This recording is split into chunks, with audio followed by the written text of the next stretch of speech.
Hello student, कैसे हो आप सब। आई होप आप सब अच्छे होंगे, मस्त होंगे, स्वस्थ होंगे और पढ़ाई में व्यस्त होंगे। मैं रेखा आपके अपने YouTube channel grow with Ivana 22 में आपका स्वागत करती हूँ। जैसे कि आपने थंबनेल देख ही लिया होगा कि मैं किस चीज़ पे बात करूँगी। उन दो सब्जेक्ट का नाम बताऊँगी जिनके नोट्स आपको बनाने के लिए मैं मना करूँगी, क्योंकि जो गलती मैंने आप की है वो आपके सामने मैं रख रही हूँ। सबसे पहले ये बोलना चाहूँगी कि ये वीडियो उन बच्चों के लिए बिल्कुल भी नहीं है जो बहुत ज़्यादा इंटेलिजेंट है, जिनके पास बहुत ज़्यादा टाइम है और बहुत ज़्यादा पढ़ाकू है, सुबह से लेकर शाम तक सिर्फ वो पढ़ाई करते हैं। ये वीडियो उन बच्चों के लिए बिल्कुल भी नहीं है। ये वीडियो उन बच्चों के लिए है जो बेचारे एवरेज हैं, जिनके पास मेरी तरह टाइम नहीं है और बार बार रिविज़न करने पर उनको चीज़ें याद होती हैं। तो चलो, मैंने जो गलती की वो गलती थी, सबसे पहली गलती थी कि मैंने पॉलिटिकल के नोट्स बनाए, राजनीति के नोट्स बनाए।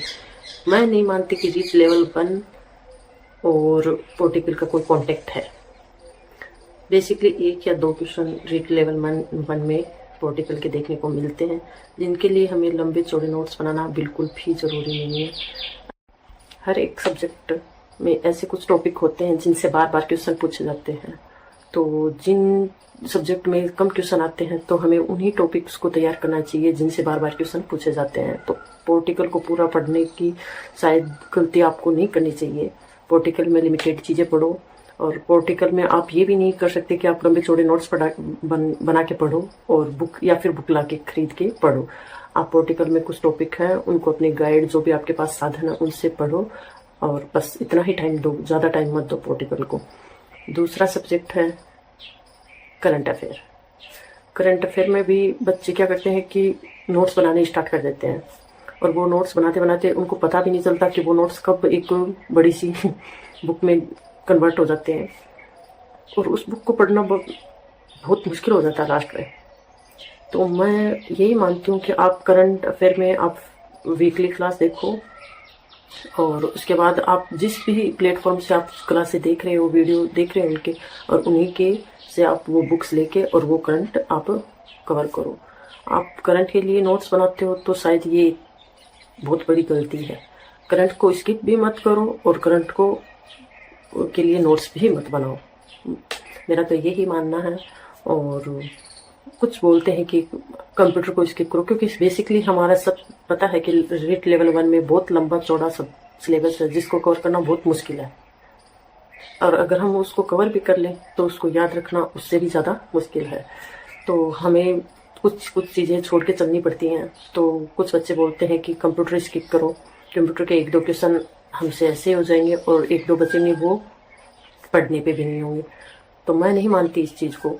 मैं मानती हूँ जितना और सब्जेक्ट को आप टाइम दे रहे हो उतना ही आप कंप्यूटर को भी टाइम दो। हम किसी भी एग्ज़ाम की प्रिपरेशन करते हैं उसमें कंप्यूटर का एक कंप्यूटर सब्जेक्ट होता है जिसमें हम बेसिक थोड़ा बहुत ज़रूर हम उस चीज़ को लेके चलते हैं, पढ़ते हैं। तो आप उस चीज़ से आपका बेसिक कंप्लीट हो जाता है, और कुछ पढ़ा हुआ होता है तो उस चीज़ को पढ़ने में ज़्यादा जोर नहीं आता। और हर एग्ज़ाम में RSCIT डिप्लोमा मांगते हैं, तो वो हमने किया है, तो थोड़ा बहुत कंप्यूटर का बेसिक हमने वहाँ पे भी सीखा है। आप ये सोचते हो कि आप बिना पढ़े कंप्यूटर में 2 या 3 क्वेश्चन ऐसे ही सही कर दोगे, तो ये आप गलत सोच रहे हो। हर एक नंबर के लिए हमें एग्ज़ाम में लड़ाई करनी पड़ती है। तो आप नॉर्मली आप कंप्यूटर को पढ़ोगे तभी वो 2 से 4 क्वेश्चन आपके सही होंगे। तो मेरा तो यही मानना है। बाकी सब अपने हिसाब से पढ़ते हैं, सब अपने हिसाब से तैयारी करते हैं, और मैं मानती भी हूँ ये सही भी है। अपने हिसाब से पढ़ो, अपने दिमाग का यूज़ करो, और जैसा आप कर पाते हो अच्छे से अच्छा आप करो।